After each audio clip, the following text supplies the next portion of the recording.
Olá, meu querido, minha querida, bem-vindo ao programa Em Frente, sou o pastor Silas. Deixa eu já começar falando uma coisa para você. Você já está inscrito nos nossos canais das redes sociais?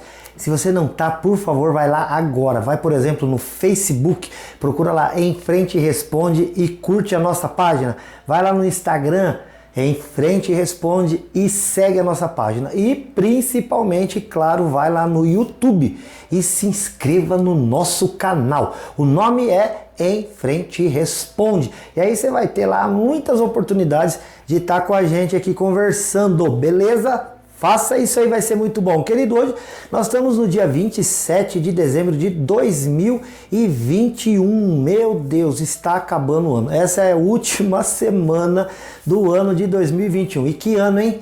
Que tempo complicado que nós ainda estamos vivendo. Porém, nós estamos crendo, já está passando no nome de Jesus. Vamos falar da Bíblia, vamos falar da palavra de Deus, porque esse livro, ele nos traz não só conhecimento, mas nos traz esperança. E eu quero encher o teu coração de esperança aqui por esses dias. Olha só, nós estamos falando agora de Ezequiel.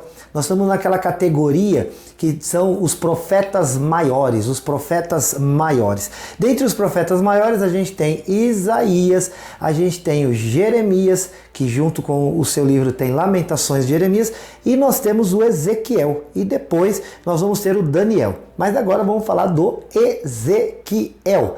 O livro do profeta Ezequiel é o 26º livro da Bíblia. Ele tem 48 capítulos e foi escrito pelo profeta Ezequiel. Ezequiel, ele era um sacerdote e junto com o povo que foi levado pela Babilônia, né, para o cativeiro de Israel, que eles passaram 70 anos na Babilônia, o Ezequiel foi transportado lá também. Ele viveu neste período, ele profetizou, o seu ministério foi exercido neste período em que o cativeiro estava acontecendo. E aí, querido, sabe o que acontece? O Ezequiel, ele tem uma visão espetacular. Esse livro a gente pode dividi-lo aí em 5 partes, né, esses 48 capítulos, e falar sobre como que foi que as coisas aconteceram. Primeira coisa, esse livro ele foi escrito no ano 590, 570 a.C., e ele fala sobre este período, né, de 570 a.C. até os dias atuais, porque Ezequiel também profetiza sobre o momento que nós estamos vivendo e os últimos dias sobre essa terra. Mas olha só, no primeiro capítulo de Ezequiel há uma coisa espetacular, né? O chamado, como Deus vocaciona o profeta para ir falar com o povo, é algo surpreendente. Ele vê coisas que, por mais que ele tente descrever, tem 4 seres viventes com luzes coloridas para todo lado, rodas girando para lá e para cá. Olha, você pode tentar ler lá, você vai sentir alguma dúvida, porque não é tão claro para nós. Aliás, as coisas do céu, por mais que a gente tente descrevê-las, elas nunca serão para nós tão fáceis de compreender. É por isso que a gente ora antes de ler a Bíblia, é por isso que a gente busca de Deus direção, para que a nossa interpretação não seja imperfeita, não seja uma interpretação assim de acordo com o nosso querer, mas de acordo com a vontade de Deus. No segundo momento, os capítulos 2 e 3, aí o Ezequiel, ele é chamado, né, de uma maneira... Ele vem sendo chamado desde o capítulo 1, ele tem a visão de Deus, e no capítulo 3, essa visão de chamado de Deus, ela se cumpre, mas é uma coisa muito forte, é muito sério, porque Deus chama o Ezequiel e fala assim, Ezequiel, ele chama de filho do homem, levanta que eu vou falar contigo. O Ezequiel se coloca de pé porque ele está assustado, né, com toda aquela parafernália luminosa que ele está vendo, e de repente ele ouve a voz de Deus que o levanta e fala para ele, Ezequiel, eu te envio para pregar às nações, eu te envio para pregar ao meu povo. E ele ainda fala assim para ele, olha, eu te envio para que você pregue na casa rebelde de Israel. Porque se eu te mandasse para um povo de uma língua estranha, eles iriam te ouvir. Mas o povo de Israel, porque é um povo rebelde, é um povo de dura cerviz, de semblante fechado, eles não te ouvirão, mas você vai levantar e você vai lá dizer para eles que eu estou desgostoso, disse o Senhor, com tudo que este povo está fazendo. Idolatria, imoralidade sexual, ganância, feitiçaria, loucura de todo jeito que você imaginar. E aí Deus diz para Ezequiel algo tremendo e terrível. Porque Deus fala para Ezequiel assim, você vai lá e você vai pregar. Se eles se converterem, beleza. Se eles não se converterem, tranquilo para você, para eles não. Porque se eles, ouvindo a palavra, rejeitarem a palavra, Ezequiel, você fez a tua parte e você fica em paz. Mas se eu te mandar falar para eles algo e você se calar por medo, por temor, por qualquer outra coisa, vergonha, eles vão perecer no seu pecado. Mas você vai prestar conta deste sangue para mim, disse o Senhor. Olha que coisa. Deus nos chama para fazer a sua obra e coloca sobre nós um peso de responsabilidade. Os profetas, quando eles falavam da palavra de Deus, eles falavam assim, peso da palavra de Deus que veio, e assim vai. Porque é um peso, a gente recebe algo de Deus e precisa anunciar. Por exemplo, eu estou aqui no programa Em Frente, para que você acha? Eu não quero ficar conhecido, mas eu quero que o nome de Jesus seja conhecido. Eu quero que você saiba do quanto Ele ama você. E que sim, há muitas coisas que a Bíblia diz que nós não deveríamos fazer, porque isso nos traz consequências desastrosas, que nós estamos fazendo. Então eu quero chamar você a buscar a Deus, a conhecer qual seja o seu princípio, a verdade. E olha, a tua vida vai mudar, a tua vida vai melhorar. Agora, claro, se você resolver por si só dizer, não, eu não quero saber dessas coisas, a gente respeita, óbvio, mas querido, a gente não pode ficar com este peso nas nossas costas. É por isso que o cristão, ele sai pregando, ele sai falando, ele sai assim com muito gosto anunciando o amor, o poder e a justiça de Deus. Num terceiro momento, dos capítulos 4 ao 24, Deus expressa toda a sua ira. E olha, é algo terrível porque o Ezequiel, ele é proibido de escrever nesse ponto e também de falar. Deus fala para ele, você vai mostrar para eles como as coisas funcionam. E isso já vinha acontecendo com Jeremias, continua acontecendo com Ezequiel, que é assim, ele, por exemplo, ele pegaria lá uma canga e sairia caminhando com esta canga, né, com aquela coisa que os bois carregavam, para ver o peso que o pecado estava trazendo sobre a vida deles. Em outro momento, ele tem que pegar um martelo, bater na penha, né, na pedra, para mostrar para eles como o coração deles era duro. E assim, ele vai fazendo demonstrações. Ele vai mostrando como que Deus estava sentindo. Querido, pra você ter uma ideia de como isso se deu, a gente vai chamar isso de atos proféticos, né? Mas para você ter uma ideia, para que o profeta pudesse entender a dor da perda do povo, da perda de alguém querido, Deus leva a esposa de Ezequiel. E é claro que ele sofre e muito. Mas o Senhor estava querendo que ele não abaixasse a cabeça, não guardasse luto, estivesse de pé, sabendo que Deus estaria no comando de todas as coisas. E era isso que ele deveria anunciar ao povo. O povo sabendo que a esposa dele estava morta, falecida, Ezequiel ainda estava firme no Senhor, cuidando daquilo que interessava a Deus. Querido, como é que está o teu coração? Quando você passa uma luta, quando você sofre uma perda, como que você fica? Eu tenho visto pessoas querendo abandonar a Deus.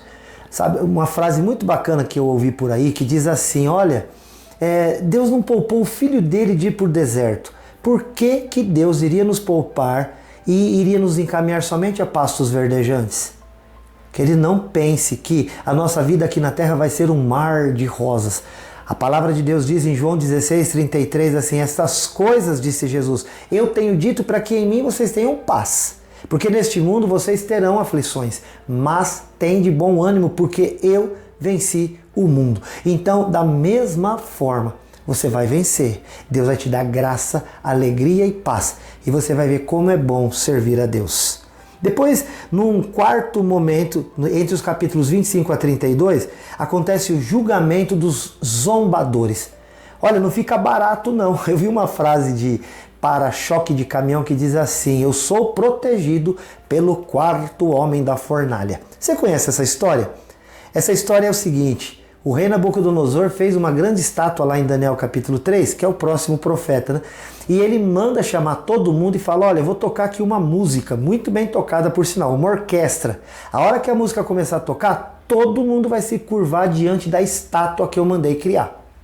E aí, 3 homens, Sadraque, Mesaque e Abednego, Ananias, Misael e Azarias, eles vêm de Israel, são cativos ali, são servos de Deus, eles dizem, nós não vamos nos prostrar. E o rei fala, olha o que vai acontecer. E ele fala, rei, nós não vamos te responder nada quanto a isso. Se Deus quiser nos livrar, Ele vai nos livrar. E se Ele não quiser, Ele não vai livrar. Mas nós não vamos nos prostrar perante essa estátua que você criou. Eita, que ousadia! Que coragem, querido! E esses que zombavam de Deus, então, ouviram isso da boca dos servos do Senhor. E aí lá foram lançados numa fornalha de fogo ardente, aquecida 7 vezes mais, os 3 homens de Deus, Ananias, Misael e Azarias, que ficaram conhecidos na Babilônia como Sadraque, Mesaque e Abdenego. E aí que eles lá, de repente o rei olha. E quando ele está verificando como estava acontecendo, porque para ele já estava todo mundo queimado. Não está queimado. E ele vê lá 4 pessoas andando e ele chama os seus magos e encantadores e fala, nós não jogamos 3 lá? Como é que eu vejo um 4º ser andando ali? Um 4º homem. E este homem tem a afeição do Filho dos Deuses. Olha só, quem era este homem? Era Jesus, que já estava naquela fornalha de fogo ardente para proteger Sadraque, Mesaque e Abdenego. Muita gente fala desse 4º homem da fornalha, mas eu não quero chamar de 4º homem não, eu vou chamar de primeiro. Porque se Sadraque, Mesaque e Abdenego tivessem entrado naquela fornalha e Jesus já não estivesse lá, querido, eles já estavam queimados há muito tempo. Quando eles chegaram, Jesus já estava. É assim também na tua vida, na tua luta, na tua provação. Quando Deus te permite passar, é porque Ele já está lá te esperando para te ajudar a passar, te ajudar a vencer. Deus não vai nos impedir de entrar na fornalha de fogo ardente como uma provação a nós, mas Ele certamente vai estar conosco e vai nos dar garantia de vitória no nome de Jesus. E aí então há muitos grupos ao redor do povo de Israel que zombam dos servos de Deus. Dentre esses povos a gente encontra Amon, Moabe, Edom, a Filistia, Tiro, Sidom e o Egito. E essas nações recebem palavras duras de que Deus iria se levantar do seu trono e exercer o seu juízo. Isso é muito sério. E no último e 5º bloco aqui de capítulos, entre o 33 e o 48, mais uma vez o profeta recebe uma palavra de renovo e de esperança. O chamado de Ezequiel é novamente repetido, no capítulo 33, a mesma cena do capítulo 3 se repete e Deus fala para ele, você vai sair por aí falando do meu poder. De novo ele vai receber visões, ele vai receber instruções de como tudo isso se daria. E ele realmente vai, e ele fala de coisas do futuro, inclusive da vinda do Senhor Jesus e da segunda vinda do Senhor Jesus. Olha, todos os livros da Bíblia são lindos e maravilhosos. Talvez você leia e fale assim, mas eu não entendo tudo, querido, nós estamos aqui para ajudar, beleza? É claro que nós também não sabemos tudo, mas nós temos feito pesquisas pela Bíblia, pela Palavra de Deus. Nós temos orado para poder entender e Deus tem nos dado graça neste quesito. E eu quero compartilhar aqui com você, olha, aqui na TV Cultura, todos os dias em 2 horários. Dessa semana, não esquece que vai começar uma diferença aí, tá? Só por este período aqui de fim de ano e início. Nós vamos estar às 1h30 da tarde e depois lá para as 8 e pouco da noite você nos acompanha na TV Cultura, canal 27.1. Você pode também, já falei, nos acompanhar nas redes sociais, especialmente lá no YouTube. Vai lá, se inscreva no canal, aciona o sininho, não perca a programação, compartilha e se gostar, dá um joinha lá, tá bom? Entre em contato aí com as nossas redes de comunicação, tanto da igreja quanto do Em Frente. A gente tem lá o nosso WhatsApp da igreja, que é o 43 30 15 27 27. E também tem o WhatsApp do programa Em Frente, que é 43 9 9147 5007. Não perca não, vem com a gente. Olha, e você vai poder nesse número esclarecer dúvidas, você pode pedir oração, você pode fazer alguma sugestão, até mesmo críticas, e nós estamos aqui por você. E nunca se esqueça de uma coisa, eu aqui te amo em Jesus. Que Deus te abençoe, até o próximo, se Deus quiser. Tchau!